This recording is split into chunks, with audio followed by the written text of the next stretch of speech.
இப்ப தேவன் நம்மிடத்தில் எதிர்பார்ப்பது என்ன? நாம் அவரை சந்திப்பதற்கு எப்படி ஆயத்தப்பட வேண்டும் அப்படி என்பதுதான் இந்த செய்தி. இதில் தான் நம்ம இன்னைக்கு பார்க்க போகிறோம். முதலாவதாக ஆண்டவர் நம்ம எல்லோருக்கும் தெரிந்திருக்கிறபடி ஆதாமை படைத்து தோட்டத்தில் வைத்து அவனிடத்தில் சகலவற்றையும் கொடுத்து ஆண்டு கொள்ளுங்கள் என்று சொல்லி ஆண்டவர் போய்விட்டார். மீண்டுமாக தேவன் ஆதாமை சந்திக்கும்படி வருகிறார். வாசிங்க ஆதியாகமத்தின் புஸ்தகம் 3ஆம் அதிகாரம் 9-10 வசனங்களை வாசிங்க. அப்பொழுது தேவனாகிய கர்த்தர் ஆதாமை கூப்பிட்டு, நீ எங்கே இருக்கிறாய் என்றார். அதற்கு அவன், நான் தேவரீருடைய சத்தத்தை தோட்டத்திலே கேட்டு நான் நிர்வாணியாயிருப்பதினால் பயந்து ஒளித்துக் கொண்டேன் என்றான். இது முதலாவது தேவன் மனுஷனை சந்திக்க வருகிறார். 1ஆம் அதிகாரத்துல ஆண்டவர் எல்லாவற்றையும் படைத்து அவன் கையில கொடுத்து விட்டார். 2ஆம் அதிகாரத்துல அவனுக்கு ஏற்ற துணையை உண்டாக்கினார். அதற்கு பிறகு அவன் என்ன பேர் வைக்கிறான் என்று சொல்லி பார்த்து அதற்கு பிறகு ஏற்ற துணையை உண்டாக்குகிறார். எல்லாம் இப்ப பினிஷ் ஆயிடுச்சு. தேவனாய் கர்த்தர் தாம் உண்டாக்கின எல்லாவற்றையும் பார்த்தார், நல்லது என்று கண்டார். அவன்கிட்ட கொடுத்துட்டு ஆண்டவர் போய்விடுகிறார். திருப்பி ஆண்டவர் அவனை சந்திக்கும்படி, அதுவும் அழகா இருக்கும், பகலில் குளிர்ச்சியான வேளையில் அப்படின்னு இருக்கும். அதோட அர்த்தம் என்ன அப்படின்னா, இந்த ஆண்டவர் வரக்கூடியதான அந்த நேரமும் கர்த்தருடையதான மனமும் அவருடைய அதாவது அவர் என்ன நம்ம சொல்றோம்ல, என்ன மூட்ல இருக்கிறாரு அப்படின்னு நம்ம சொல்றோம்ல, அவரு அப்பா இன்னைக்கு ரொம்ப கோபமா இருக்கிறாரு, அப்பா நம்ம சந்தோஷமா இருக்கிறாரு, நம்ம பார்த்தோன்னே கண்டுபிடிக்கிறோம்ல. சில நேரத்துல வீடுகள்ல பாத்தீங்கன்னா கணவர் வரும் பொழுது அவர் செருப்பு கட்டுற விதத்தை பார்க்கும் போதே மனைவி சொல்லிடுவாங்க, உங்க அப்பா ரொம்ப கோபமா இருக்கிறாரு அப்படிம்பாங்க. சில நேரத்துல அந்த வண்டியை நிறுத்துற வேகம் ஒண்ணு இருக்கு, இந்த வீட்டுல பசங்க வந்து இந்த பைய தூக்கி போடுற வேகம் ஒண்ணு இருக்கு. இதெல்லாம் பார்க்கும் பொழுது என்ன நினைப்பாங்க அப்படின்னா, அவருடையதான மனநிலை எப்படிங்கிறது இந்த ஆக்டிவிட்டிஸை வச்சு நம்ம என்ன செய்வோம், கண்டுபிடிப்போம். சில நேரத்தில் நீங்க பாத்தீங்கன்னா கணவர் நைட் டியூட்டி போயிட்டு வருவாரு. நைட் டியூட்டி போயிட்டு காலைல வரும்போது மனைவி சொல்லுவாங்க, காலையில ஒரு கோபமா வருவாரு அப்படின்னு சொல்லுவாங்க. அது ஏன் காலையில கோபமா வராரு அப்படின்னு கேட்டா, இரவெல்லாம் வேலை பார்த்தா ஆட்டோமேட்டிக்கா நமக்கு என்ன ஆகும், அப்போ கொஞ்சம் கோபமா தான் இருப்பாரு, ஏன்னா கண்ணு முழிச்சிருக்கிறாரு அப்படின்னு அந்த மனநிலை நாம வந்து அந்த மனைவிக்கு தெரியும். அதனால பிள்ளைகளை எச்சரிப்பாங்க, இல்ல பாத்துக்கோங்க அப்பா காலையில கோபமா வருவார். அதே காலையில போயிட்டு சாயங்காலம் வரும்போது அவர் கோபமா வருவாருன்னு சொல்ல மாட்டாங்க. அவர் வரும்போது ஏதாவது வாங்கிட்டு வருவாரு, சந்தோஷமா வருவாரு அப்படின்னு சொல்லிட்டு தான். அப்பவும் கோபமா வந்தாருன்னா கேட்பாங்க, ஏங்க வரும்போதே ஏன் இப்படி கோபமா வரீங்கன்னு கேட்பாங்க. என்னன்னா காரணம் என்னன்னா, சாயங்காலம் வரும்போது ஒரு சந்தோஷமா வருவாரு அப்படிங்கிறதான ஒரு எண்ணம் இருக்கு இல்லையா. அந்த மாதிரி தான் தேவன் வருவதும். ஏன்னா நம்ம சுபாவம் எல்லாம் தேவனுக்குரியது. ஏன்னா நம்ம தேவ சாயலாய் படைக்கப்பட்டிருக்கிறோம். அவர்கிட்ட இருந்து தான் நமக்கு அன்பு எல்லாமே வந்திருக்குது. அப்போ இந்த மாதிரி வரும் பொழுது அவர் பகலில் குளிர்ச்சியான வேளையில் வருகிறார் என்று வேதம் சொல்லுகிறது. அதே நேரத்துல சோதோமை அழிக்கும் போது பாருங்க, பகலில் உஷ்ணமான வேளையில் வந்தார். மம்ரேயின் சமபூமிக்கு உஷ்ணமான வேலை அப்படின்னா என்ன அர்த்தம்னா, கர்த்தர் கோபமா இருக்கிறாரு அப்படின்னு அர்த்தம். அதே நேரத்துல குளிர்ச்சியான வேளையில் வருகிறாருன்னா கர்த்தர் எப்படி இருக்கிறாரு, இப்ப நல்லா கூலா இருக்கிறாரு, சாஃப்டா இருக்கிறாரு அப்படின்னு அர்த்தம். அப்ப ஆண்டவர் வந்து ஆதாமோடு கூட உலாவும்படி வருகிறார். ஆண்டவர் ரொம்ப நல்ல மைண்ட்ல ஆண்டவர் என்ன செய்யறாரு, ஆதாம் கூட உலாவும்படி வருகிறார். வரும்போது பார்த்தா ஆதாமை காணோம். ஆதாமை பார்த்து கேட்கிறார், ஆதாமே நீ எங்கே இருக்கிறாய் அப்படின்னு சொல்லி கேட்கிறாரு. இப்போ ஆதாம் அவருக்கு அவன் சொல்றான், தேவரீர் தேட்டத்தில் உலாவுகிற சத்தத்தை கேட்டு பயந்து அவன் விருட்சங்களுக்குள்ளே ஒளிந்து கொண்டான், நான் தான் நிர்வாணியாய் இருப்பதினாலே அப்படின்னு இருக்கு. முதலாவது மனுஷனை தேவன் சந்திக்க வரும்போது மனுஷன் என்னவாயிட்டான்னா, அவரை பார்த்து ஓடி ஒளிஞ்சிட்டான். அவரை பார்த்து என்னவாயிட்டான், ஓடி ஒளிஞ்சிட்டான். இப்ப தேவனுக்கு மனுஷனோடு கூட பேச வேண்டும் என்கிறதான அந்த ஆவல், அவனோடு கூட உலாவ வேண்டும் என்கிறதான அந்த ஒரு எண்ணம், அது இங்க ஃபெயிலியர் ஆகுது. இந்த இடத்துல ஒரு டிசப்பாயின்மெண்ட் அல்லது அவருடைய எதிர்பார்ப்பு அங்கே நடக்கல. முதலாவது முறை தேவனை மனுஷனை சந்திக்க வரும் பொழுது பல நேரத்துல தேவன் அப்படித்தான் நம்மை சந்திக்க வேண்டும் என்று விரும்புகிறார், நம்மோடு கூட உலாவ வேண்டும் என்று விரும்புகிறார். ஆனால் நாம் ஓடி ஒளிந்து விடுகிறோம், நாம் அவரோடு கூட உலாவுகிறது இல்லை. கர்த்தர் விரும்புகிறபடி நம்ம ஆவிக்குரிய வாழ்க்கை இல்லை. இப்ப எடுத்து பாருங்க, ஏனோக்கு தேவனோடு கூட சஞ்சரித்து கொண்டிருந்தான். ஆனா இங்கிலீஷ்ல எப்படி இருக்குன்னு கேட்டீங்கன்னா, வாக் வித் த காட் இருக்கும், அதாவது தேவனோடு கூட நடந்து கொண்டிருந்தான். அப்ப ஏனோ கூட கர்த்தர் நடக்கிறதுக்கு என்ன செய்யறாரு, விரும்புறாரு, நடக்கிறாரு. அதேதான், அதுதான் வேதம் சொல்லுது. அப்ப நம்ம தேவன் நம்மோடு கூட நடக்க விரும்புகிறார், வாக் பண்ண விரும்புறாரு, உலாவ விரும்புகிறார். அதனாலதான் புதிய ஏற்பாட்டு சபையை உண்டாக்கிட்டு வசனம் சொல்லுது வெளிப்படுத்தின விசேஷத்துல, 7 பொன் குத்து விளக்குகளின் மத்தியில் உலாவுகிறவர் சொல்லுகிறதாவது. அப்பனா ஆண்டவர் நம்மோடு கூட உலாவ விரும்புகிறார். ஆனா இங்க நடந்தது என்ன, மனுஷன் ஓடி ஒளிஞ்சிட்டான். என்ன காரணம்? நம்ம எல்லாரும் ஒரே வார்த்தை சொல்லுவோம், ஆமா ஆதாம் வந்து பழம் சாப்பிட்டாரு அப்படின்னு சொல்லி நம்ம சொல்றோம், பாவம் வந்துடுச்சு அப்படின்னு. அவன் சொல்ற விஷயம் என்ன அப்படின்னு கேட்டீங்கன்னா, தான் நிர்வாணியா இருப்பதினால் பயந்து அவன் சொல்றான், ஆண்டவரே நான் நிர்வாணியா இருக்கிறேன், அதனால உங்களை என்ன செய்யல, நான் பார்க்க முடியல அப்படின்னு சொல்லிட்டு ஒழியலாம். சரி, ஆண்டவர் அடுத்த கேள்வி கேட்கிறாரு, நீ நிர்வாணி என்று உனக்கு அறிவித்தவன் யார்? உனக்கு நீ நிர்வாணின்னு உனக்கு சொன்னது யாரு அப்படின்னு கேட்கிறார். அதோட அர்த்தம் என்ன அப்படின்னா, நீ நிர்வாணின்னு முதல்ல உனக்கு யார் சொன்னது? அதோட அர்த்தம் என்ன அப்படின்னா, அப்படி ஒரு உபதேசத்தை உனக்கு யார்ப்பா சொன்னா? நீ நிர்வாணின்னு யார் சொன்ன? நான் படைக்கும் போது உன்னை இப்படித்தானே படைச்சேன், இந்த படைப்புல நிர்வாணம் ஒரு குறை இருக்குதுன்னு உனக்கு யார் சொன்னது? சரி, நிர்வாணம் என்ற என்ன உனக்கு என்ன தெரியும்? உனக்கு அதை பத்தி உனக்கு என்ன, இப்படி ஒரு உபதேசத்தை உனக்கு சொன்னவன் யார்? இப்ப நமக்கு நிர்வாணம்னா என்னன்னு ஒரு விஷயம் தெரியும். ஏன்னா நம்ம எல்லாம் ட்ரெஸ் போட்டவங்க, ட்ரெஸ் போட்டு இத்தனை வருஷம் ஆனதுனால நமக்கு நிர்வாணம்னு ஒண்ணு என்ன செய்யுது, தெரியுது. ஆனா ஆதாமுக்கு முன்னாடி ட்ரெஸ் போட்டவங்களே இல்லையே. ஆதாமோட இருக்கிறது எல்லாமே அப்படித்தானே இருக்குது. ஆடு மாடு படைக்கப்பட்ட எல்லாமே அப்படித்தானே இருக்கு. ஆண்டவர் அவனையும் அப்படித்தானே படைச்சாரு. எப்ப இவனுக்கு வந்து பாவம் செய்து பழம் சாப்பிட்டானோ அப்பதான் இந்த தாட்டே வருது. அதாவது இவனுக்கு இல்லாத ஒரு விஷயத்தை ஒருத்தன் சொல்லி கொடுத்துட்டு போயிட்டான். இது யார் உனக்கு சொன்னா அப்படின்னு சொல்லி ஆண்டவர் கேட்கிறாரு. இப்போ இல்லாத ஒரு விஷயத்தை கேட்டான்.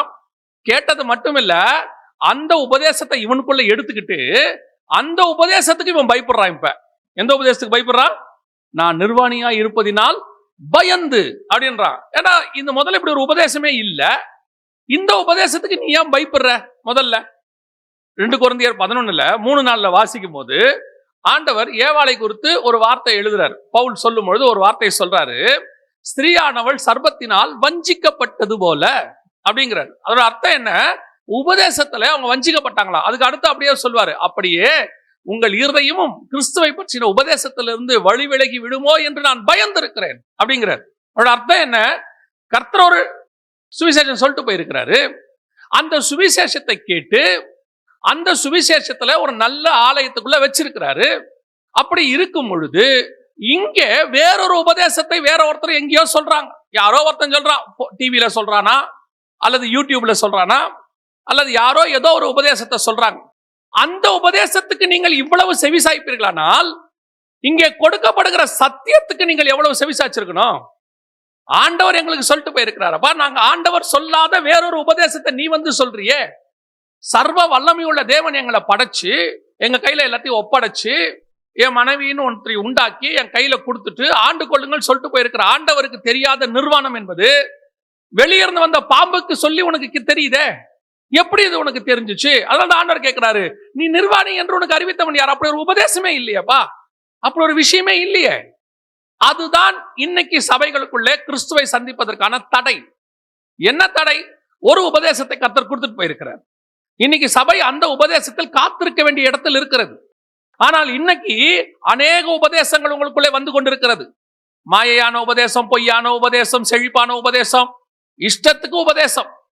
ஏன்னா வசனம் சொல்லுது, அந்த மரத்தை கனிகளால் அறியலாம். அவன் வாயின் உள்ளுக்குள்ள இருதயத்தை நிறைவினால் வாய் பேசும். அவன் என்ன பேசுறானோ அது அவனுக்குள்ள நிரம்பி இருக்குன்னு அர்த்தம். அவன் செழிப்பை பத்தி பேசுறானா அவன் இருதயம் செழிப்புல நிரம்பி இருக்குன்னு அர்த்தம். அவன் பாவமே இல்லைன்னு சொல்றான்னா அவன் இருதயம் பாவத்துல நிரம்பி இருக்குன்னு அர்த்தம். இதை நம்ம இன்னைக்கு எப்படி எடுத்துக்கிறோம்? வேறொரு உபதேசத்தை அப்படியே ஃபாலோ பண்ணி, அப்போ அதுக்கு நீங்கள் பயப்படுகிறீர்கள், அதை ஃபாலோ பண்றீங்க, அதுக்கு உண்மையா இருக்கிறீங்க. அப்படி இருக்கும் பொழுது தேவன் வரும்போது உங்களால் சந்திக்க முடியாது. ஏன்னா இப்ப உங்களுக்கு எல்லாம் தெரியும்னு வச்சுக்கோங்களேன், ஸ்கூல்ல உங்களுக்கு ஒரு பாடம் எடுக்கிறாங்க, எல்லா பாடத்தையும் எடுத்து கொடுத்துருவாங்க. எடுத்து கொடுத்துட்டு ஆனுவல் எக்ஸாம் வரும்போது பாத்தீங்கன்னா நம்ம பையனுக்கோ பொண்ணுக்கோ ஒரு நூதனமான ஐடியாவை கூட இருக்கிற ஃப்ரெண்டோ யாரோ ஒருத்தர் சொல்லுவாங்க. எப்பவுமே இந்த பிள்ளைகிட்ட இருக்கிற ஒரு பெரிய ப்ளஸ் பாயிண்ட் என்னன்னா, அப்பா அம்மா சொல்றதையோ டீச்சர் சொல்றதையோ கேட்க மாட்டாங்க. அது வந்து அவங்களுக்கு கசப்பா தெரியும். அந்த கூட அரிஸ்டாட்டல், புளூட்டோ, சாக்ரட்டிஸ்னு கொஞ்சம் பேர் கூட உட்காந்துருப்பாங்க. அறிவில் சிறந்த சான்றோர்கள், ஆன்றோர்கள். யாருன்னு கேட்டா கூட படிக்கிறது. இவங்க ஒண்ணு சொல்லுவாங்க, இவ்வளத்தையும் படிச்சாலாம் பாஸ் பண்ண முடியாது. 5 years கொஸ்டின் பேப்பர்னு ஒண்ணு இருக்கு, அதை மொத்தமா வாங்கிட்டோம்னா அதுல எல்லா கொஸ்டினும் வந்துடும், அதை படிச்சா போதும் நல்ல மார்க் வந்துடும்.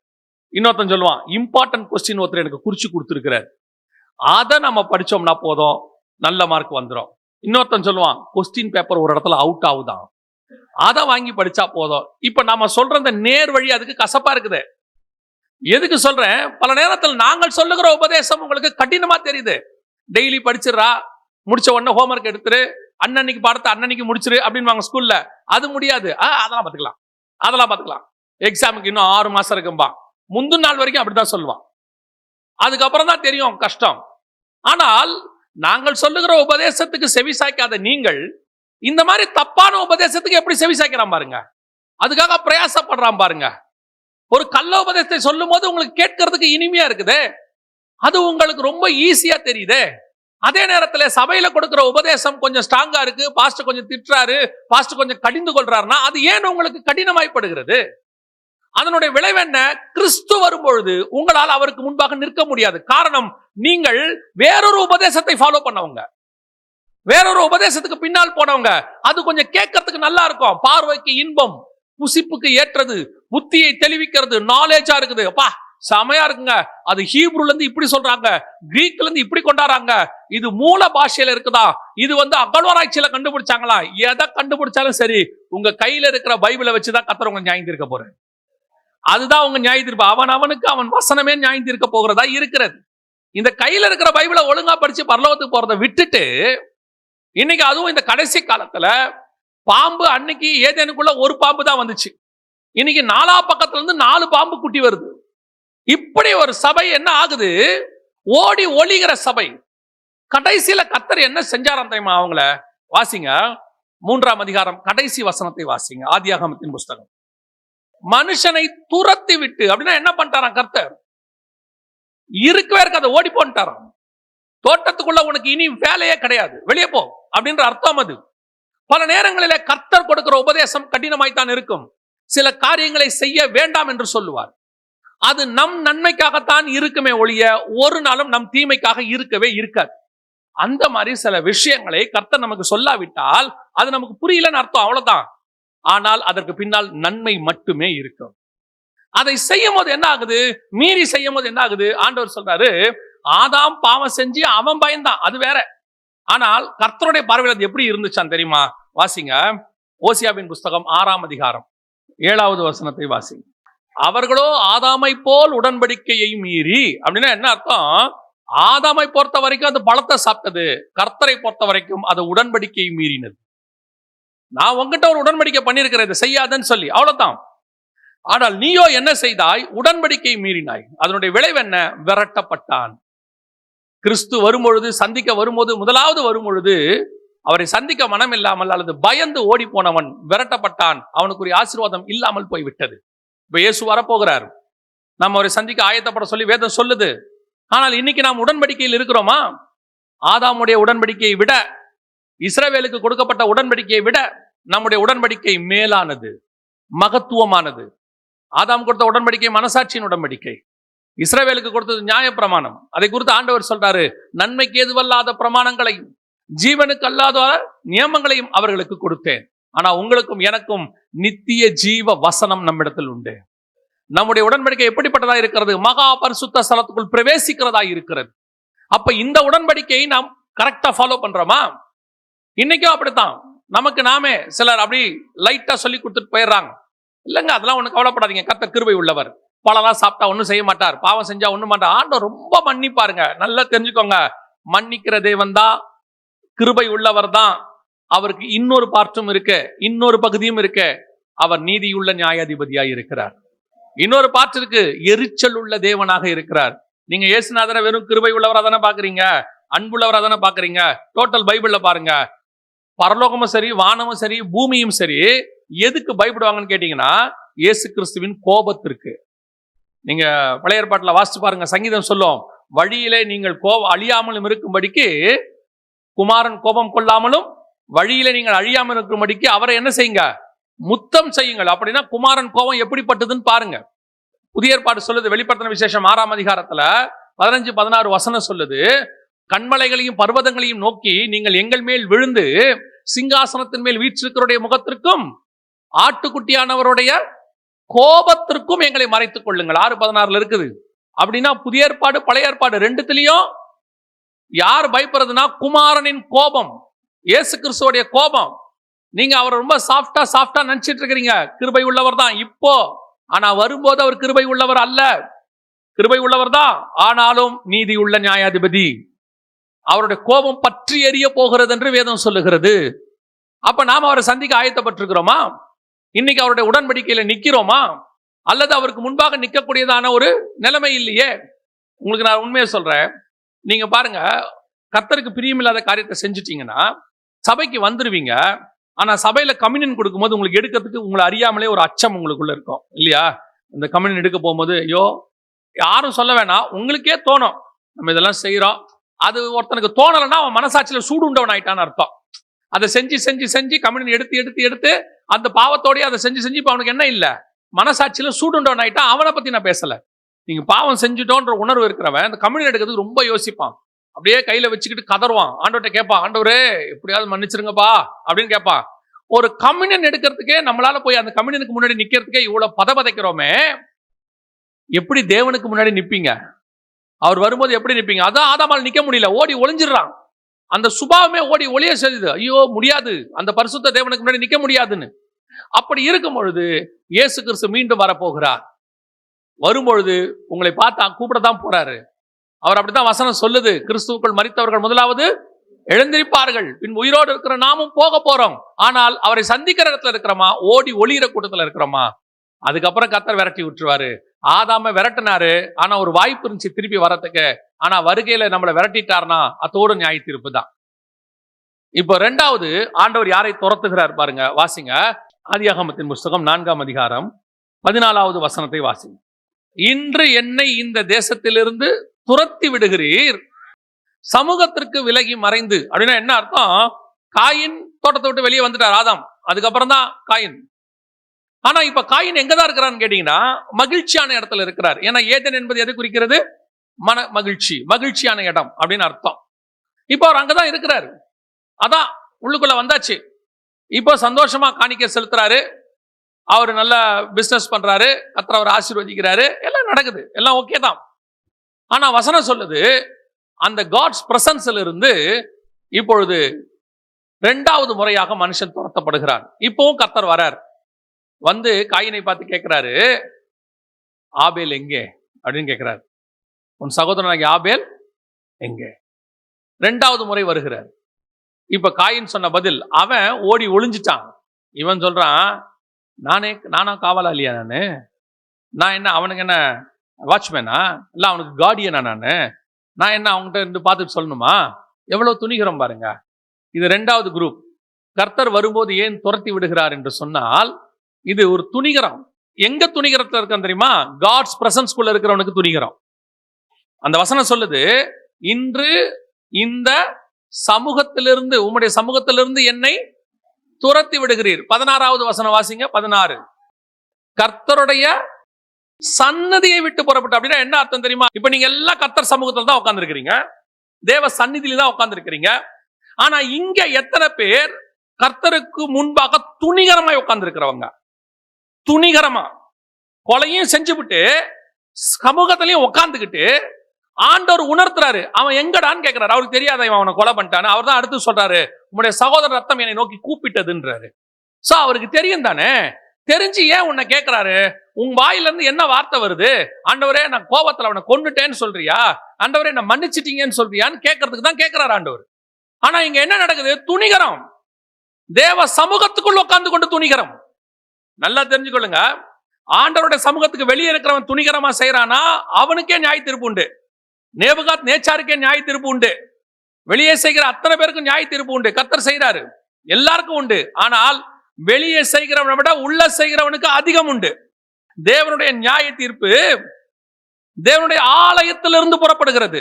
அதுவும் எங்க இருந்து ஸ்டார்ட் ஆகுது தெரியுமா? மூப்பர் இடத்துல இருந்து ஸ்டார்ட் ஆகுது.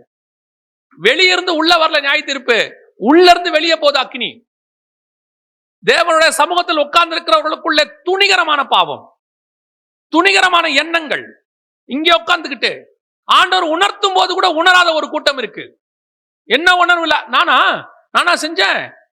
அதாவது ஆண்டவர் உணர்த்தும் போது உணர்றது வேற. இப்ப 2 பேர் இருக்காங்க, ஒன்னு சவுல், இன்னொன்னு தாவீது.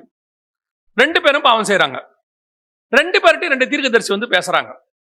ஒருத்தன் வந்து சொல்றான், சாமுவேல் வந்து சொல்றாரு சவுல் கிட்ட, இந்த ஆடு மாடு சத்தம்லாம் கேட்குதேப்பா அது என்னன்னு கேட்டார். அடுத்து தாவீது கிட்ட வந்து சொல்றாரு. ஒரு தடவை நாத்தான் தீர்க்கதரிசி வர்றாரு, ஒரு தடவை காத்து வர்றாரு. 2 பேரும் வந்து சொல்றாங்க. இப்ப பாருங்க, சவுல் துணிகரமா பேசுவாரு. நான் இல்லைங்க, நான் பண்ணலீங்க, ஜனங்க தாங்க காரணம், அவங்க தான் வந்து உங்களுடைய தேவனாகிய கர்த்தருக்கு இந்த ஆடு மாடெல்லாம் இருக்கட்டும்னு சொன்னாங்க அப்படின்னு அவன் சொல்றான். ஆனா தாவீது சொல்றான், ஜனங்க இல்ல, நானே அந்த மனுஷன். இங்கதான் டிஃபரன்ஸ் இருக்கு. ஒரு தப்பை செய்யும் போது, மீறும் பொழுது, ஒரு வீழ்ச்சி வரும்போது, உனக்குள் அதை ஒத்துக்கிற தன்மை இல்லாமல் அதற்கு ஒரு காரணம் கற்பிக்கிறல்ல, கர்த்தருக்கு பிடிக்காத விஷயம் அது. இப்ப தப்பு பண்ணினா தப்பு, வேலை முடிஞ்சு. நான் உங்களுக்கு சொல்றேன், இங்க தப்பு பண்ணாதவன் உலகத்துல ஒருத்தன் கூட கிடையாது. இயேசுநாதர் ஒருத்தர் மட்டும்தான், ஒரே ஒருத்தர், கிரைஸ்ட் மட்டும். கிரைஸ்டை தவிர அத்தனை பேரும் விழுந்தவர்கள் தான், எழுந்தவர்கள் தான். அப்படி விழுந்து எழும்போது உன் பாவத்தை நீ ஒத்துக்கொள்ள வேண்டும் என்று கர்த்தர் விரும்புகிறார். அதற்கு ஒரு நியாயம் கற்பித்தல் இல்ல, நான் இல்ல, அதுக்கு அவங்க தான் காரணம், அதுதான் நடந்துச்சு, இதான் நடந்துச்சு. பல நேரத்துல ஆண்டவர் உங்ககிட்ட எதிர்பார்க்கிறது, நீங்க ஒருவேளை ஒரு சில காரியங்களை மனுஷங்கிட்ட ஒத்துக்க முடியாது, கர்த்தர்கிட்டயாவது ஒத்துக்கிறீங்களா? சிலர் என்ன செய்வாங்கன்னா, கர்த்தர்கிட்டயே போய் நியாயத்தை பேசிட்டு இருப்பாங்க.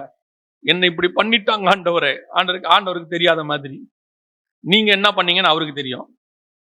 பல நேரங்களிலே நீங்கள் யாரை ஏமாத்துகிறீர்களோ, நீங்கள் ஏமாத்திட்டீங்கன்னு நினைச்சு சந்தோஷப்பட்டுருவீங்க. ஆபேல கொன்னுட்டோம், யாருக்கும் தெரியாது, புதைச்சிட்டோம், ஓ ஓகே அப்படின்னு சொல்லி. ஆகாப் கேட்பான் எலியாவை பார்த்து, கண்டுபிடித்தாயோ அப்படின்பா. நான் திராட்சை தோட்டம் வாங்கினது உனக்கு எப்பறா தெரியும்? நீ என்ன திருட்டுத்தனம் பண்ணாலும் பரலோகத்துக்கு தெரியும்டா.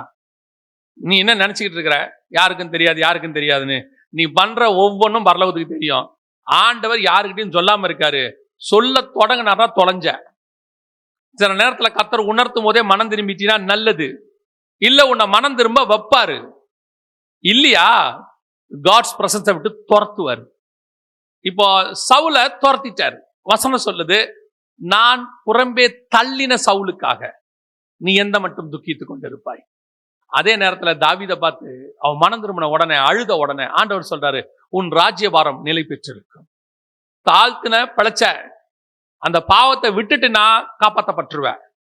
இல்ல உள்ளுக்குள்ள உட்காந்துக்கிட்டு, காட்ஸ் பிரசன்ஸ்ல உட்காந்துட்டு தேவ ஊழியத்தை செஞ்சுக்கிட்டு அக்கிரமத்தை அநியாயத்தை செஞ்சுக்கிட்டே இருந்தீங்கன்னா ஒரு நாள் வரும், கர்த்தர் உணர்த்துவார், அடுத்து துரத்துவார். அதான் ரொம்ப முக்கியம். ஆண்டவர் முதலாவதாக சந்திக்க வந்தார். வந்தவனிடத்துல முதலாவது வந்தவன் கர்த்தரை பார்த்து பயந்து ஓடினான். 2வது உள்ளவன் துணிகரமாக இருந்தான். இந்த துணிகரம் வந்துருச்சுன்னா வசனம் சொல்லுது, அவன் பிசாசால பிடிக்கப்பட்டானாம். 1 யோவான் 3ஆம் அதிகாரம் 12வது வசனத்தை வாசி. தன் சகோதரனை கொலை செய்த காயினை போல் இருக்க வேண்டாம். ஏன்? அவன் பொல்லாங்கனால் உண்டாயிட்டான், அவ்வளவுதான். இந்த எண்ணம் எதனால வந்துச்சு? பிசாசு கொடுத்த எண்ணம். அதுல பாவம் செஞ்சுட்ட. இப்ப கர்த்தர் வந்து கேட்கிறாரு, எப்ப நீ பாவம் செஞ்சிட்டியா? இந்த பிசாசு வந்துருச்சுன்னு வச்சுக்கோங்க, அதுக்கப்புறம் மன்னிப்பு கேட்கிற சுவாமே வராது. எனக்கு ரொம்ப ஆச்சரியம் என்னன்னா, 12 பேர் உட்காந்துருக்காங்க இயேசுநாதரோட, சரியா? உட்கார்ந்து இருக்கும் போது இயேசுநாதர் அப்பதான் என்ன பண்றாரு, திரைச்சி அந்த சீலையை கட்டிட்டு கால் கழுவுறாரு. நல்லா கவனிங்க, பரிசுத்தம் உள்ள தேவன் என்ன பண்றாரு? காலை கழுவுறாரு. பரிசுத்தம் உள்ள தேவன் காலை கழுவுறாரு. அங்க காட்டி கொடுக்கறதுக்கு காசு வாங்கினவன் என்ன பண்றான்? காலை காட்டிக்கிட்டு உட்காந்துருக்கான். பரிசுத்தம் உள்ள தேவன் காலை கழுவுறாரு, பாவி என்ன பண்ணிட்டு உட்காந்துருக்கான்? காலை காட்டிட்டு உட்காந்துருக்கான். அடுத்து உங்களில் ஒருவன் என்னை காட்டி கொடுப்பான். அடுத்து அவனும் கேட்கிறான், நானா? இனிமா சொல்றீங்க? அட்ட துணிகரம், எப்படிப்பட்ட துணிகரம் பாருங்க. ஏண்டா கொலை பண்ண? நான் எங்க கொலை பண்ண? நான் காவலாளியோன்னு கேட்ட அந்த பிசாசு இங்கே இருக்கு. வசனம் சொல்லுது, யூதாசுக்குள் சாத்தான் புகுந்தான். அங்கே பிசாசினால் உண்டான காயினை போல. துணிகரத்துல நீ வந்து மனம் திரும்பிட்டினா தப்பிச்சிட்ட. இல்லைன்னா உள்ள பிசாசு போயிடும், இல்லைன்னா உள்ள பிசாசு போயிடும். அவ்வளவுதான், கதை முடிஞ்சு. பல நேரங்களிலே உன் சுயநீதி, அப்பேற்பட்ட இயேசுவே அங்க தாழ்த்திட்டாரு. அவர் பரிசுத்தத்தின் உச்சம், பாவம் இம்மி அளவு இல்லாதவர். அவருக்கு இருக்கிற தாழ்மை பாவத்துல உட்கார்ந்து இல்ல பாருங்க. அவனுக்கு ஒரு பெருமை, அவனுக்கு ஒரு சுயநீதி. நாம சரி, அவன் தப்பு. ஆண்டவர் சொல்றாரு, இது சரி வராது, இது சரி வராது. அவ்வளவு 100% பரிசுத்தம் இருக்கிற நானே உன் காலை கழுவுறேன். உனக்கு இருக்கிறது 1-2 நல்ல குவாலிட்டி இருக்கும், இல்லைன்னா கிடையாது. இல்ல இங்க என்ன பிரச்சனை இருக்குன்னு கேட்டீங்கன்னா, இந்த பிசாசு புகுந்தவன் இருக்கான்ல, அவங்ககிட்ட நல்ல குணம் 1-2 இருக்கும். அந்த நல்ல குணத்தை வச்சுக்கிட்டு அவனுக்கு ஒரு பெருமை இருக்கும். நான் இதுல பர்ஃபெக்ட் தெரியுமா, நான் இதுல ஓகே தெரியுமா. ஆண்டவர் சொல்ல, நீ இதுல ஓகே, எதுலாம் ஓட்ட, ஒண்ணு ஓகே, 9 ஓட்ட இருக்குதே, 9 ஓட்ட உன் கண்ணுக்கு தெரிய மாட்டேங்குதே, உனக்குள்ள இருக்கக்கூடிய பாவங்கள் உனக்கு தெரிய மாட்டேங்குதே, ஆனா உங்ககிட்ட இருக்கிற நீதி மட்டும் உனக்கு தெரியுதே. அதைத்தான் ஆண்டவர் சொல்றாரு. அப்படிப்பட்டவன் விரட்டப்படுவான், தேவ சமூகத்தை விட்டு விரட்டப்படுவான். கர்த்தர் வரும்போது அவருக்கு முன்பாக நிற்க முடியாது என்று வேதம் சொல்லுகிறது. இதுக்கப்புறம் ஆண்டவர் அப்படியே மனுஷனை விட்டுட்டார்.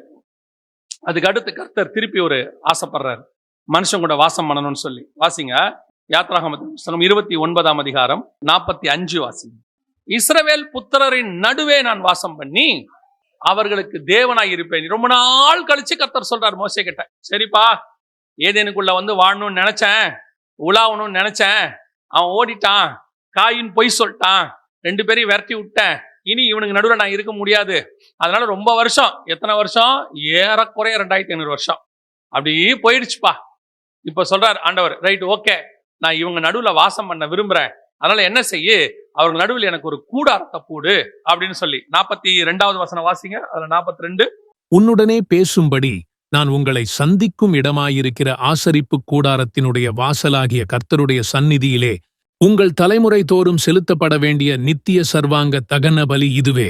நல்ல கவனிங்க, உங்களை சந்திக்கிற இடம் எது, ஏதேன். ஃபர்ஸ்ட் ஏதேன்ல சந்திக்க வந்தாரு, அது ஏதேன். 2வது கர்த்தருடைய சந்நிதி, அது காயின் இருந்த இடம். இந்த 2ஐயும் சேர்த்து தான் கூடாரத்தை போட சொல்றாரு. அது கர்த்தருடைய சந்நிதியாகவும் இருக்கும், நான் சந்திக்கிற இடமாவும் இருக்கும். இந்த 2லயும் அவர் அங்க டிசப்பாயிண்ட், அவருக்கு கொஞ்சம் வருத்தம். அவனை சந்திக்கவும் முடியல, அவன் சந்திக்கிற இடத்துல ஓடி ஒளிஞ்சிட்டான், இவன் சமூகத்தை விட்டு ஓடிட்டான். சரி, இது 2ம் போச்சு, இது 2ஐயும் சேர்த்து ஒரு இடம், ஆசரிப்பு கூடாரம், உங்களை சந்திக்கிற இடம். அதே நேரத்துல அடுத்து என்ன இருக்குது, அந்த இடத்துல உங்களோடு கூட கர்த்தருடைய சமூகமாகவும் இருக்கு. அந்த இடத்துல நான் வரேன், ஒரு கூடாரத்தை எனக்கு போடு அப்படிங்கிறார். 29ஆம் அதிகாரத்துல இது நடக்குது, ஆண்டவர் போட சொல்லிட்டார். நல்லா போயிட்டு தான் இருக்குது. திடீர்னு பார்த்தா 32ஆம் அதிகாரத்துல கண்ணுக்குட்டியை உள்ள கொண்டாந்துட்டான். கண்ணுக்குட்டி என்ன செஞ்சுட்டான், உள்ள கொண்டாந்துட்டான். உள்ள கொண்டது மட்டும், இங்கேயும் பாருங்க, அங்கே நீங்க இந்த ஒத்துமையை புரிஞ்சீங்கன்னா நல்லா தெரியும். அங்க பாவம் செஞ்ச உடனே நிர்வாணம் வந்துச்சா, நிர்வாணம் ஒண்ணு வந்துச்சா. இங்க பாருங்க 32ஆம் அதிகாரத்துல அவங்க கண்ணுக்குட்டிய அந்த இடத்துல அவன் பழம் சாப்பிட்ட உடனே பாவம் வந்துச்சு, பாவம் வந்த உடனே நிர்வாணம் வந்துச்சு. இங்க பாருங்க, அவர்கள் புசிக்கவும் குடிக்கவும் உட்கார்ந்து விளையாடவும் எழுந்திருத்தார்கள். இப்ப சாப்பிட்ட உடனே வசனம் சொல்லுது, அதே 32ஆம் அதிகாரத்துல 25வது வசனம் வாசிங்க. ஜனங்கள் தங்கள் பகைவருக்குள் அவமானப்படத்தக்கதாக ஆரோன் அவர்களை நிர்வாணமாக்கி இருந்தான். அவர்கள் நிர்வாணமாயிருக்கிறதை மோசே கண்டு, இங்க என்ன வந்துருச்சு, அடுத்து புசிக்கவும் குடிக்கவும் உட்கார்ந்தாங்க, நிர்வாணம் வந்துருச்சு. அங்க அவன் சாப்பிட்டான், நிர்வாணம் வந்துருச்சு. அங்க உள்ள பாம்பு வந்துச்சு, இங்க மாடு வந்துச்சு. அங்க உள்ள என்ன வந்துச்சு, பாம்பு, இங்க மாடு. அங்க பாம்பு பேச்ச கேட்டாங்க, இங்க மாட்டுக்கு ஆராதனை. அவ்வளவுதான், வேலை முடிஞ்சு. அப்ப சபைக்குள்ள நீ கண்ணுக்குட்டியை கொண்டாந்துட்டு கர்த்தர் பேரை வைக்காத, வச்சுட்டு நீ நிர்வாணம் ஆயிட்ட. இன்னைக்கு உனக்கு ஒரு காரியம் வந்துருச்சு, வந்துவிட்டு நீங்க அதுக்கு ஒரு பண்டிகையை கொண்டாடிக்கிட்டு, நீங்க ஜாலியா இருந்துகிட்டு, நீங்க டான்ஸ் ஆடிக்கிட்டு எல்லாம் பண்ணிக்கிட்டு வணங்கா கழுத்துங்களா இருந்துகிட்டு, அதுக்கப்புறம் அதை சொல்ற மோசேயோ அல்லது ஆரோனையோ நீங்கள் திட்டுவது. நல்லா தெரிஞ்சுக்கொள்ளுங்க, நீங்கள் அத்தனைக்கும் ஒரு நாள் கர்த்தர் வருவார். எல்லாத்துக்கும் கர்த்தர் ஒரு நாள் வர்றார். ஆண்டவர் பார்த்தாரு, கீழே போ மோசே, என்னாச்சு, அது சரியில்லை, அங்க தப்பு பண்றாங்க, எல்லாரும் கீழே போங்கிறார். யோசுவா நினைக்கிறாரு, யோசுவாவுக்கு ஒரு எண்ணம், இந்த சவுண்ட் எல்லாம் ஒருவேளை நல்ல சவுண்டு தானோ. சிலருக்கு இப்போ 2ஆம் கட்டால இருப்பாங்க யோசுவா மாதிரி. நம்ம இதெல்லாம் சொன்னோம்னா சில காரியங்களை கடிந்து கொள்ளும் போது ஒரு குரூப்புக்கு அந்த ஆள் தேவையில்லாம பேசுறான், எதுக்கு இதெல்லாம் பேசுறான் அப்படின்னு சொல்லுவாங்க. இன்னொரு குரூப் இருக்கு, இதுல என்னங்க தப்பு இருக்கு எனக்கு புரியல, அது பேசுறது சரியா மாதிரி இருக்கு ஆனா தப்பு மாதிரியும் தெரியல. இதுல யோசுவா குரூப். யோசுவாக்கு என்னன்னா, அவன் சொல்றான் யுத்தத்தினுடைய வெற்றி சத்தம் கேட்கறது. அவன் சும்மா சொல்றான், ஆடா அவன் எல்லாம் கெடுத்துட்டு கிடக்குறான், நீ வேற, நீ உனக்கு வேற மாதிரி ஃபீல் பண்ற. எல்லாருமே சிலர் எல்லாத்தையும் பாசிட்டிவா பார்க்கணுங்கிறவங்க இருக்காங்க, எல்லாத்தையும் நன்மையா பார்க்கறவங்கன்னு இருக்காங்க. அவங்க ஒண்ணு சொல்லுவாங்க, இது சரி ஏதோ பசங்க பண்றாங்க விட்டுருவோமே. எப்படி விடுறது, எப்படி விடுறது? இப்படி விட்டு விட்டு விட்டு தான் இன்னைக்கு சபை மிக மோசமான இடத்துக்கு போய் நிக்குது. இன்னைக்கு ஆசாரியன் போதிக்கப்பட வேண்டியவன் தவறான வாழ்க்கை வாழ்ந்துகிட்டு அதை சரின்னு உள்ள போதிச்சு ஜனங்களை மோசம் வைக்கிட்டு இருக்கிறான். அதனுடைய விளைவு என்ன? இன்னைக்கு என்ன நடந்திருக்குது? கண்ணுக்குட்டி உள்ள வந்து போச்சு. ஆனா என்ன முலாம்ல இருக்கு? கர்த்தருக்கு பண்டிகைங்கிற முலாம்ல இருக்கு உள்ள.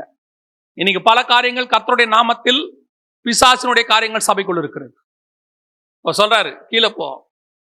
அங்க போய் மோசே பண்ண வேலை என்ன பண்ணான் தெரியுமா?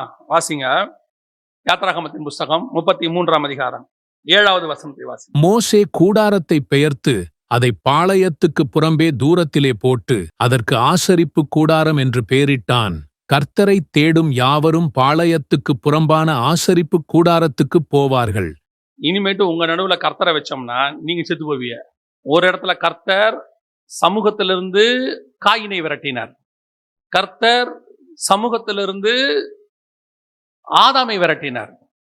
இப்போ கர்த்தர் பார்த்தாரு, இனி உங்களை விரட்ட முடியாது, நான் போறேன்ட்டாரு. அவர் என்ன சொல்லிட்டாரு? இனி உங்க நடுவுல நான் வாசம் பண்ண மாட்டேன், என்ன விட்டுருங்க, நான் போறேன்ட்டு அவர் புறம்பே போயிட்டாரு. கர்த்தர் சொன்னாரு, ஏலி தவறு செய்த போது, அவன் பிள்ளைகள் தவறு செய்த போது பொறுத்து பார்த்தாரு, சாமுவேல் இருக்கிறான். ஆனாலும் வசனம் சொல்லுது, பெட்டி பிடிபட்டு போயிற்று. அவ்வளவுதான், பெட்டி கிடையாது, வெளியே போச்சு. ஏலியின் மருமக சொல்றா, இஸ்ரவேலை விட்டு மகிமை போயிற்று. அவ்வளவுதான். ஆசரிப்பு கூடாரம் இருக்கு, பெட்டி இல்லைங்க உள்ள. ஆலயம் இருக்கு, தேவன் இல்லைங்க உள்ள. சாலமோன் கட்டின தேவாலயம் இருக்கு, உள்ள கர்த்தர் இல்லைங்க. தேவன் 7 பொன் குத்து விளக்குகள் மத்தியில உலாவுகிறது இருக்கு, ஆனா வெளியே நிக்கிறாருங்க. இன்னைக்கு நிறைய பேருடைய ஆலயத்தில், நிறைய பேருடைய வீட்டுல இதான் நடக்குது. கர்த்தர் வெளியே நிக்கிறாரு, கூடாரம் வெளியே போய்விட்டது. பாருங்க, தேவன் 2வது முறை அவர்களோடு கூட வாசம் பண்ண விரும்புகிறார். அவர் சொல்றாரு, என்றென்றைக்கும் நான் வாசம் பண்ணும்படிக்கு. எப்போ உங்க கூடவே இருக்க நினைக்கிறேன்பா. அந்த கூடாரம் ஒரே அதிகாரத்துல வெளியே போயிடுச்சு, கதை முடிஞ்சு. இன்னைக்கு ஆண்டவர் நடுவில் இருக்கிறாரா, வெளியே போயிட்டாரா? நினைச்சுக்கிட்டு இருக்கிறாங்க கர்த்தர் நடுவில் இருக்கிறாருன்னு நினைச்சுட்டே இருக்கிறாங்க.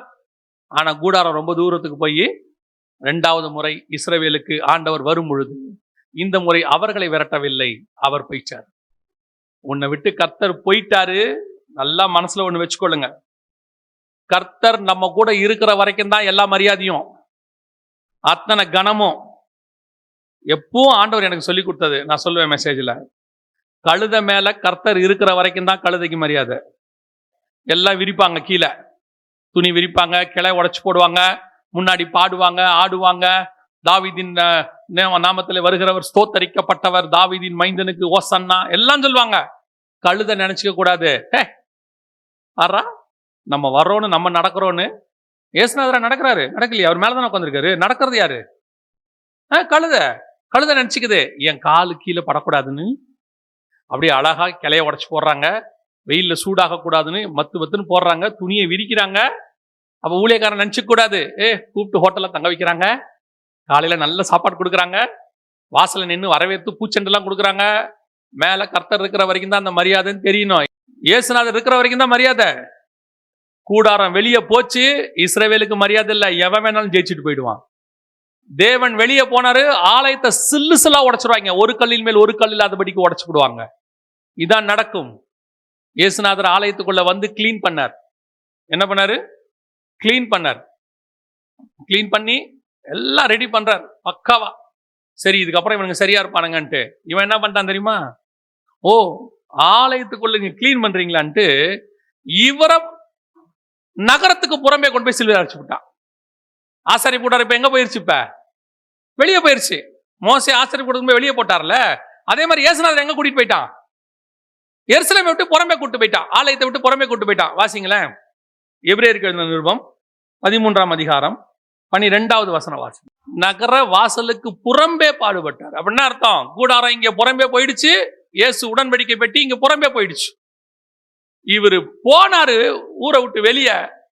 அதுக்கப்புறம் இயேசு கிறிஸ்து ஊருக்குள்ளேயே வரல, நல்லா தெரியுங்க. அதுக்கப்புறம் புறம்பே பாடுபட்டாரு, சிலுவையில் அறையப்பட்டாரு, மரித்தாரு. அதோடு கூட அவர் என்னவாயிட்டாரு? உயிர்த்தெழுந்து 40 நாள் இருந்துட்டு அங்க போயிட்டாரு. இதுக்கப்புறம் இயேசு மாம்சத்தில் உள்ள என்ன வரல, உடன்படிக்கை என்ன செய்யல, உள்ளே வரல. அந்த உடன்படிக்கை, நியாயப்பிரமாண உடன்படிக்கை திருப்பி உள்ள வரல, அவ்வளவுதான். இயேசு வெளியே போனாரு. அதுக்கப்புறம் என்ன ஆச்சு தெரியுமா? அவர் கிளீன் பண்ண ஆலயத்தினுடைய நிலைமை மத்தேயு 24:2 சொல்லுது. வாசிங்க, மத்தேயு 24:2. இயேசு அவர்களை நோக்கி, இவைகளையெல்லாம் பார்க்கிறீர்களே, இவ்விடத்தில் ஒரு கல்லின் மேல் ஒரு கல்லிராதபடிக்கு எல்லாம் இடிக்கப்பட்டு போகும் என்று மெய்யாகவே உங்களுக்குச் சொல்லுகிறேன் என்றார். இவர் வெளியே போனாரு, ஆலயத்தை ஒரு கல் இல்லாம இடிச்சு முடிச்சிட்டான். இன்னைக்கு ஆலயமே இல்ல, க்ளோஸ். ஆலயத்தை சுத்திகரிக்கும் போது கேட்டு சுத்திகரிப்பு நடந்து சரி பண்ணிட்டீங்கன்னா நல்லது. ஆலயத்தை சுத்திகரிக்காம தேவனை வெளியே போட்டீங்கன்னு வச்சுக்கோங்க, எசேக்கியேல் 8 சொன்ன மாதிரி என் பரிசுத்த ஸ்தலத்தை விட்டு என்னை தூரமாய் போக பண்ணும்படியா. இப்ப இவன் என்ன பண்ணிட்டான் இயேசுவை தெரியுமா? இவனே கூட்டு போய் வெளியே சிலுவையில் அறைஞ்சிட்டான், தூக்கி கொண்டு போய் அடிச்சாச்சு, வேலை முடிஞ்சு. இப்ப ஆலயத்தில் தேவன் இல்லை. ஆலயம் ஒரு கல்லின் மேல் ஒரு கல் இல்லாதபடிக்கு இடிக்கப்பட்டு போச்சு. ஆண்டவர் அன்னைக்கு இஸ்ரவேலை விட்டு வெளியே போனவர் திருப்பி உள்ள வந்தார். இயேசு கிறிஸ்துவாக உள்ளே வந்தார். 3.5 வருஷம் அவங்களோட கூட இருந்தார். எப்படியாவது ஆலயத்தை சரி பண்ணிடலாம்னு நினைச்சாரு. ஆனா இப்பொழுது என்னாச்சு தெரியுமா? இவன் ஆலயத்தை விட்டு இவர் புறம்பேக்க போட்டான். அன்னைக்கு மோசே கொண்டு போய் கூடாரத்தை வெளியே போட்ட மாதிரி, பாளையத்துக்கு வெளியே போட்ட மாதிரி இயேசுவை கொண்டு போய் வெளியே போட்டாச்சு. அதோட கதை முடிஞ்சு. ஒரு கல்லின் மேல் ஒரு கல்லாதபடிக்கு இடிக்கப்பட்டு போச்சு. அவர்கள் காரியம் முடிவுக்கு வந்தது. அழைப்பு போயிடும், அதோட கூட பிரமாணம் போயிடும், கர்த்தர் கொடுத்த ஆசீர்வாதம் போயிடும், பாதுகாப்பு போயிடும், ஆலயம் போகும், மண்மேடாகி போகும். கர்த்தர் உள்ள இருக்கிற வரைக்கும் மட்டும்தான் மரியாதை. கர்த்தர் கூட இருக்கிற வரைக்கும் தான் மரியாதை. புறம்பே போயிட்டாரு, எல்லாம் தொலைஞ்சு போச்சு. நான் இப்பவும் சொல்றேன், உங்ககிட்ட இருக்க பணத்தை காப்பாத்துறதை விட, உங்ககிட்ட இருக்கிற சொத்தை காப்பாத்துறதை விட, உங்க படிப்பை காப்பாத்துறதை விட, உங்க கூட இருக்கிற இயேசுவை காப்பாத்திக்கோங்க. அதுதான் உங்களுக்கு நல்லது. எது போனாலும் மீண்டும் சம்பாதிச்சுக்கலாம். இயேசு போயிட்டாரு, கஷ்டம். நீங்க எதை இழந்தும் இயேசுக்காக நீங்க அவரை மட்டும் வச்சுக்கோங்க. ஒருவேளை எதை இழக்க வேண்டி வந்தா பரவாயில்ல, பிரச்சனை இல்லை. அந்த ஃபார்முலா யாருக்கு தெரியும்னா, ஆபிரகாமுக்கு நல்லா தெரியும். அப்பா அம்மா வீட்டை விட்டு வாடா, வந்துடுற ஆண்டவரே. இது எல்லாத்தையும் விட்டு வாடா, வந்துடுற ஆண்டவரே. கடைசியா நானா பையனா? நீங்க தான் ஆண்டவரே. அவனுக்கு தெரியும், பையன்னு சொல்லி ஆண்டவரை விட்டா திருப்பி ஆண்டவர் கிடைக்க மாட்டாரு. ஆனா ஆண்டவர்னு சொல்லி பையனை விட்டா திருப்பி பையன் கிடைப்பான். ஏன்னா மரித்தவனை மீண்டும் உயிரோடு கூட எழுப்ப அவரால் முடியும். இன்னைக்கு நாம இந்த ஆப்ஷனை தான் மிஸ் பண்றோம். எது? கர்த்தர் கேட்கிறார் உன்னை பார்த்து, எது? உன் மாம்ச இச்சையா, உன் கண்களின் இச்சையா, அல்லது சில நேரம் கிடைக்கக்கூடிய சந்தோஷமா, அல்லது நீ பார்க்கக்கூடிய மொபைல் இருக்கக்கூடிய அந்த சின்ன சந்தோஷமா, அல்லது உன் மாம்ச தாகத்தை தீர்க்கக்கூடிய அந்த சின்ன இச்சையான காரியங்களா, அல்லது பணமா, ஆஸ்தியா, சம்பாத்தியமா, எது? அதுவா நானா? ஆண்டவர் கேட்கிற கேள்வி. நான் சொல்றேன், இதுன்னு சொல்லி பாருங்க, இயேசுன்னு சொல்லுங்க. உனக்கு என்னென்ன தேவை என்று கர்த்தர் வச்சிருக்கிறாரோ எல்லாவற்றையும் கர்த்தர் கொடுக்க வல்லமை உள்ளவராய் இருக்கிறார். ஆனா உள்ள இருக்கிற இயேசு வெளியே போகாம பாத்துக்கணும். மேல உட்கார்ந்து இருக்கிற இயேசு இறங்காம பாத்துக்கணும். இயேசு இறங்கிட்டாரு, எவனும் கழுதியை தேடல. இயேசு இறங்கின பிறகு ஒருவேளும் கழுதியை தேடல. கழுதை கேட்டிருக்கோம், டே இவ்வளவு மரியாதை கொடுத்தீங்களேடா, திடீர்னு எல்லாம் விட்டுட்டு போயிட்டீங்க இயேசுநாதருக்கு பின்னாடி. உனக்கு மரியாதை இயேசுநாதருக்கு இருந்தாண்டா. இயேசுநாதர் இறங்கினா இயேசுக்கு பின்னாடி தான் போவோம். உனக்கு என்ன மரியாதை வேண்டி கிடக்கு? அப்படியே ஜீரோ ஆக்கி விட்டுறோம். ஆண்டவர் ஜீரோ ஆக்க மாட்டாரு. அவர் இறங்கிட்டாரா நீ ஜீரோ ஆயிடுவ. அவ்வளவுதான். நான் உங்களுக்கு சொல்றது உங்களுக்கு புரியுதா? இப்ப நீங்க ஒரு ஓவர் கோட் போட்டிருக்கீங்க குளிருக்கு, அந்த கோட்டை எடுத்தா தானா குளிர் வந்துரும்ல. குளிர் அடிக்கும் தானே செய்யும். நீங்க ஒண்ணும் செய்ய வேண்டாம், கோட்டை கழட்டினாலே போதும், குளிர் வந்துடும். அதே மாதிரி தான் மேல இருக்கிற இயேசுநாதரை கழட்டிட்டீங்க, வேலை முடிஞ்சு, சொல்லி முடிஞ்சு. இப்ப 2 முறை ஆண்டவர் வந்தார். 2 முறையும் கர்த்தர் பார்த்தார். ஒன்று அவர்கள் நடுவில் உலாவும்படி, அவர்களோடு கூட வாசம் பண்ணும்படி. 2வது அவர்களோடு கூட வாசம் பண்ணும்படி. முதல் முறை அவர்கள் விரட்டப்பட்டார்கள். காரணம், உடன்படிக்கை அவர்கள் மீறினார்கள். 2வது முறை இவரை அவர்கள் மீறிட்டாங்க. இவரை துரத்திட்டாங்க, இவரை புறம்பாக்கிட்டாங்க, இவரை சிலுவையில் அரைஞ்சிட்டாங்க. இப்போ இவர் தூர போயிட்டாரு. இப்போ ஆண்டவர் சொல்றாரு, திரும்பி 3வது முறை வரப்போகிறார். ஆண்டவர் என்ன செய்ய போறாரு? 3வது முறை வரப்போகிறார். இப்ப யாருக்காக வரார் தெரியுமா? உங்களையும் என்னையும் சந்திக்கும்படி கர்த்தர் வரப்போகிறார். வசனம் சொல்லுது, உன் தேவனை சந்திக்க. இப்ப எதுக்கு வரார் தெரியுமா? வாசிங்க, 2 வசனம் இருக்கு, அதை வாசிங்க, முடிச்சிடலாம். முதலாவது வாசிங்க, யோவான் எழுதின சுவிசேஷம் 17:24 வாசிங்க. பிதாவே, உலகத் தோற்றத்துக்கு முன் நீர் என்னில் அன்பாயிருந்தபடியினால் நீர் எனக்கு தந்த என்னுடைய மகிமையை நீர் எனக்கு தந்தவர்கள் காணும்படியாக நான் எங்கே இருக்கிறேனோ அங்கே அவர்களும் என்னுடனே கூட இருக்க விரும்புகிறேன். அப்படின்னா என்ன அர்த்தம்? இவர் இருக்கிற இடத்துல நம்மளை வச்சுக்க போறாருன்னு அர்த்தம். அவர் முன்னாடி ஆதாம் இருக்கிற இடத்துக்கு வந்தாரு, முன்னாடி இஸ்ரவேலுக்கு நடுவுல வாசம் பண்ணணும்னு வந்தாரு. அந்த 2ம் டிசப்பாயின்மெண்ட் கொடுத்துருச்சு அவருக்கு. இப்ப என்ன பண்றாராம் தெரியுமா? அப்ப தோட்டத்தை உண்டாக்கின, அப்ப இஸ்ரவேல் தேசத்தை உண்டாக்கின, இப்போ உங்களுக்கும் எனக்கு ஒரு வாசஸ்தலத்தை ஆயத்தம் பண்ணி இருக்கிறாரு. அங்கே நம்மை வாசம் பண்ணும்படி கர்த்தர் கொண்டு போகிறார். இப்ப அவர் வந்து நம்மோட வாசம் பண்ண போறது இல்ல, வந்து கூட்டிட்டு போய் நம்மள அங்க வச்சுக்க போறாரு. இப்ப கர்த்தர் நம்ம கிட்ட கேட்கறது, அந்த மீறுதல் இல்லாத ஒரு வாழ்க்கை இங்க இருக்கா? முன்னாடி வச்சுட்டு டெஸ்ட் பண்ணாரு, இப்ப டெஸ்ட் பண்ணிட்டு கொண்டு போய் வைக்க போறாரு. இதான் டிஃபரன்ஸ். அவனை தோட்டத்துல வச்சுட்டு டெஸ்ட் பண்ணி பார்த்தாரு. இப்ப வேற ஒண்ணும் இல்ல, இங்க வச்சு டெஸ்ட் பண்ணிட்டு இருக்கிறாரு. இல்ல ஆண்டவரே, எனக்கு பழம் முக்கியம் இல்ல, எவன் என்ன சொன்னாலும் உபதேசம் எனக்கு ஏறாது, நீங்க சொன்னது மட்டும்தான் என் மண்டையில நிற்கும். யார் என்ன சொன்னா எனக்கு என்ன ஆண்டவரே? இல்லப்பா, அது இது பதில் கேட்கறதுக்கு நல்லா இருக்குதுப்பா, வீடு கொடுப்பேங்கிறாரு, கார் கொடுப்பேங்கிறாரு, சாவர வரைக்கும் ஒன்று அப்படி வச்சுப்பேங்கிறாரு. அவர் என்ன வேணா சொல்லிட்டு ஆண்டவரே, நீங்க என்ன சொன்னீங்க? சிலுவை எடுத்துக்கொண்டு என் பின்னாடி வான்னு சொன்னீங்க. இது ரெண்டுல கேட்கறதுக்கு எதுப்பா நல்லா இருக்கிறது? கேட்கறதுக்கு வேணா அது நல்லா இருக்கிறது, ஆனா இதுதான் நித்தியம். கேட்கறதுக்கு அது நல்லா இருக்கும், பார்வைக்கு இன்பம், புசிப்புக்கு ஏற்றது, புத்தியை தெளிவிக்கிறது, கேட்கறதுக்கு அது நல்லா இருக்குது. என் நாமத்தில் எதை கேட்டாலும் தருவேன், எல்லாம் நல்லா இருக்கு. ஆனா இதுதான் ஆண்டவர் நித்திய ஜீவன், எனக்கு இது போதும், இது மட்டும் எனக்கு கொடுத்துருங்க. நீ அந்த உபதேசத்தில் நிற்கும் பொழுது அவர் தம்மோடு கூட வைத்துக் கொள்ளுகிறவராய் காணப்படுகிறார். அல்லேலூயா. இன்னொரு வசனத்தையும் வாசிங்க.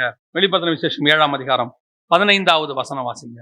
ஆனபடியால் இவர்கள் தேவனுடைய சிங்காசனத்திற்கு முன்பாக இருந்து இரவும் பகலும் அவருடைய ஆலயத்திலே அவரைச் சேவிக்கிறார்கள்.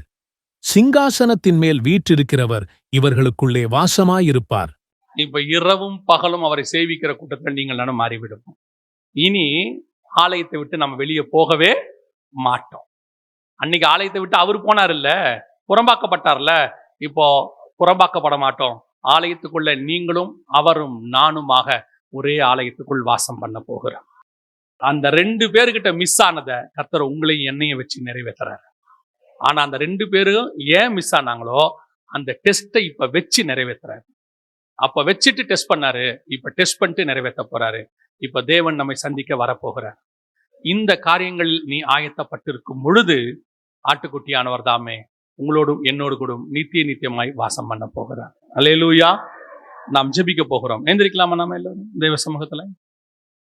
இப்ப தேவன் நம்மை சந்திக்க வரப்போகிறார். முதல் முறை ஆதாமை சந்திக்க வந்தார்.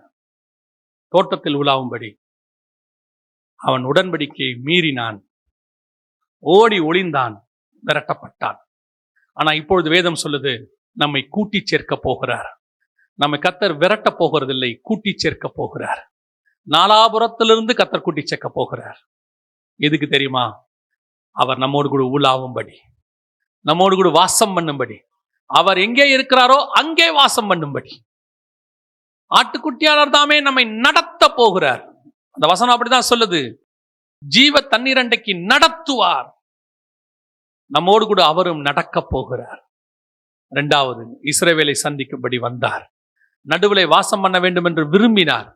ஒரு கூடாரத்தை போட்டார், ஒரு ஆலயத்தை போட்டார்.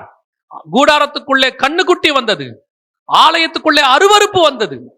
கடைசியாய் கூடாரம் ரிமூவ் பண்ணப்பட்டது, ஆலயம் தூர்த்து போடப்பட்டது, ஒரு கல்லின் மேல் ஒரு கல் இல்லாதபடிக்கு இடித்து போடப்பட்டது.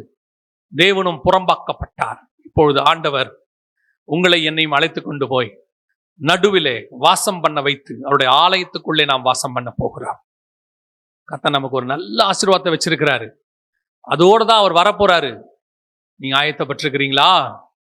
கர்த்தர் சொன்ன வசனத்துல நிக்கிறீங்களா? கர்த்தருக்கு முன்பாக உண்மையும் உத்தமமா இருக்கிறீங்களா? உங்க ஆவி, ஆத்மா, சரீரம் கர்த்தரை சந்திக்கக்கூடிய அளவுல இருக்கா? இன்னைக்கு ஒரு கூட்டம் இருக்கு, தங்கள் சுயநீதி மீறிட்டான். ஆதாமாவது பயந்து போய் ஒளிஞ்சுக்கிட்டான். ஆனா இவன் அப்படி இல்லையா. துணிகரமா ஆண்டவரை பார்த்து கேட்கிறான் காயின், நான் காவலாளியோ? பாவம் செஞ்சுட்டு துணிகரமா சர்ச்சுக்குள்ள உட்காந்துட்டு மனம் திரும்பாம துணிகரமா ஆண்டவரை பார்த்தே கேள்வி, நான் என்ன பாவம் செஞ்சேன்? யூதாஸ் கேட்ட அதே கேள்வி நானோ? மல்கியால தேவ ஜனங்களும் ஆசாரியர்களும் ஆண்டவரை பார்த்து கேட்கிறாரு, நாங்கள் என்ன செய்தோம்? நாங்கள் எங்கே துக்கப்படுத்தினோம்? நாங்கள் எங்கே வஞ்சித்தோம்? கர்த்தர் சொல்றாரு வஞ்சித்தீர்கள்னு. அவங்க கேட்கிறாங்க, நாங்கள் எங்கே வஞ்சித்தோம்? துணிகரமான ஒரு கூட்டம் உட்கார்ந்துருக்கு சர்ச்ல. இன்னைக்கு செய்யறதெல்லாம் செஞ்சுட்டு சுயநீதி பேசிக்கிட்டு நான் எங்க செஞ்சேன், நான் என்ன பண்ணேன்? கர்த்தர் பார்க்கிறாரு, நீ பூமியில இருக்கிற யாரை வேணா ஏமாத்திரலாம், கூட இருக்கிறவங்களை ஏமாத்திரலாம், கர்த்தரை ஏமாத்த முடியாது. அவர் நீதியுள்ள நியாயாதிபதி. அவர் எப்பேற்பட்ட அவரெல்லாம் பார்த்து முடிச்சிட்டாரு. மகா அலெக்சாண்டர்ல இருந்து, நேபுகாத் நேச்சார்ல இருந்து, எப்பேற்பட்ட சர்வாதிகாரிகள்ல இருந்து, ராஜாக்கள்ல இருந்து, ராஜகுமாரத்திகள்ல இருந்து, அகிதாபோல் போல ஆலோசனை சொல்லக்கூடிய ஞானவான்கள்ல இருந்து அத்தனை பேரையும் பார்த்து முடிச்சிட்டார் ஆண்டவர். நீ அவருக்கு முன்னாடி ஒண்ணும் இல்லாத தூசு. உன் நெஞ்ச நிமித்தாத, உன் பெருமைய பேசாத, உன் சிந்தனையில பெருமை வேண்டாம். நீ எவ்வளவுக்கு எவ்வளவு தாழ்த்தி உன்னை ஒப்பு கொடுக்கிறியோ அவ்வளவுக்கு அவ்வளவு கர்த்தர் உன்னை உயர்த்த வல்லமை உள்ளவர். உன் பண பெருமையிலையோ படிப்பு பெருமையிலையோ உனக்கு இருக்கிற ஸ்கில், நீ கத்து வச்சிருக்கிறதான கலைகள், உனக்கு தெரிஞ்சதான சில டேலண்ட், உன் கூட இருக்கிறவங்களுக்கு அது தெரியாம இருக்கலாம். அவர்கள் உன்னை விட பலவீனமானவர்களா இருக்கலாம், உன்னை விட அவங்க குறைவானவர்களா இருக்கலாம். கேவலப்படுத்தாத. அதை விட உன்னை பெருமையா நினைக்காத. உன்னை விட மேலானவங்க உலகத்துல நிறைய பேர் இருக்கிறாங்க. உன்னை விட மேலான இயேசுவே அடிமையை போல சீலையை கட்டி கொண்டு கால்களை கழுவினார்னா நீ ஏமாத்திரம். நீ ஏமாத்திரம். ஆண்டவருக்கு பிடிக்காத விஷயம் பெருமை. உன் கண்ணுல பெருமை இருந்தா அவர் கண்டுபிடிச்சிருவாரு. உன் சிந்தனையில பெருமை இருந்தா கண்டுபிடிச்சிருவாரு. வாயில பெருமையா பேசிக்கொண்டு இருக்கும் போதே நேபுகாத்நேச்சார் அடிச்சார். அந்த வார்த்தை அவன் வாயில் இருக்கும் போதே. பெருமையா மறுமனையாட்டிகளோட பெல்ஷாத்சார் உட்கார்ந்திருக்கிற அன்னைக்கு ராத்திரியே அடிச்சாராம். தேவன் இரக்கத்தின் தேவன், அதே நேரத்தில் நீதியுள்ள நியாயாதிபதி. ரொம்ப கேர்ஃபுல்லா இருந்து கொள்ளுங்க. ரொம்ப கேர்ஃபுல்லா ஒப்பு கொடுப்போமா தேவ சமூகத்துல? அவருக்கு முன்னாடி தாழ்த்திட்டீங்கன்னா அவர் உங்களை உயர்த்தாம விடவே மாட்டார். ஆனா நிமித்திட்டீங்க, உங்களை ஒரு வழி பண்ணாம விட மாட்டார். சர்வ வல்லமை உள்ள தேவன் அவர். ஒப்பு கொடுப்போமா தேவ சமூகத்துல? நீ சந்திக்க ஆயத்தப்பட்டிருக்கிறீங்களா? இஸ்ரவேல் ஜனங்க கண்ணுக்குட்டியை உள்ள கொண்டாந்தாங்க. ஆதாமும் ஏவாளும் பாம்பை உள்ள விட்டாங்க. நிர்வாணம் வந்துச்சு, மரணம் வந்துச்சு. இஸ்ரவேலுக்கும் நிர்வாணம் வந்துச்சு, மரணம் வந்துச்சு அன்னைக்கு. ஆனா இன்னைக்கு ஆண்டவர் வரப்போகிறார். உன்னை நித்திய தேசத்தை கூட்டு போக போகிறார்.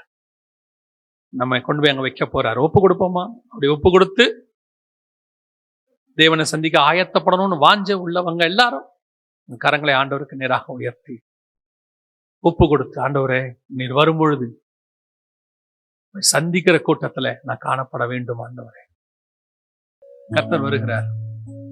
அவருடைய பாதங்கள் தேவ பர்வதத்தின் மேல் வந்து நிற்க போகிறது. அவரை குத்தினவர்கள் யாவரும் கண்டு புலம்புவார்கள்.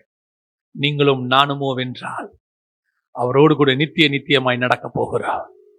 சர்வ வல்லமை உள்ள எங்கள் தகப்பனே, நாளுக்காக உமக்கு நன்றி. நீர் வரும்பொழுது உம்மை சந்திக்கிற கூட்டத்தில் நாங்கள் காணப்பட, உம்மை சந்திக்கிற கூட்டத்தில் நாங்கள் காணப்பட, நித்திய நித்தியமாய் உமோடு கூட வாசம் பண்ண, உடைய ஆலயத்தில் உம்மை சேவிக்க, ஜீவ தண்ணீர் அண்டைக்கு நடத்தப்பட கிருபை பாராட்டுங்கப்பா. மகிமையுள்ள கரத்தில் எங்களை தாழ்த்துகிறோம். இந்த வசனம் எங்களுக்குள்ளே கிரியை செய்யட்டும், ஜனங்களுக்கு புரியட்டும். எங்கள் ஆண்டவர் இயேசு கிறிஸ்துவின் நாமத்தில் ஒப்பு கொடுத்து ஜெபிக்கிறோம் ஜீவனுள்ள நல்ல பிதாவே.